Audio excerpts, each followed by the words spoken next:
मस्जिद के अंदर बैठकर आराम करना कैसा अच्छा माना जाता है कि नहीं? चलिए कासिम भाई से जवाब सुनते हैं। मेरा सवाल है, मकामी आदमी मस्जिद में आराम कर सकता है या नहीं?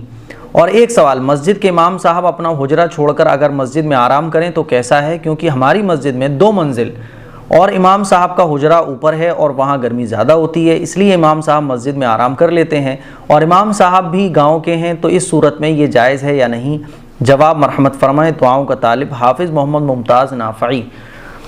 भाई देखें, मस्जिद में जो मस्जिद के इमाम साहब हैं, अगर वो थोड़ा बहुत आराम कर लेते हैं तो नो प्रॉब्लम, इसमें कोई कराहत नहीं है। लेकिन मस्जिद में कोई बंदा आराम करने के लिए ही आ रहा है, ठीक है ना, मस्जिद में आराम करने के इरादे से ही आ रहा है, तो फिर ये मकरूह है, दुरुस्त नहीं है मस्जिद में आराम करना। किसी भी इंसान की, किसी भी मुसलमान के लिए मस्जिद में आराम करने की गरज से जाना कि यार मस्जिद में कूलर लगा हुआ है चलो आराम करने जाते हैं, ये किसी भी तरह से जायज़ नहीं है।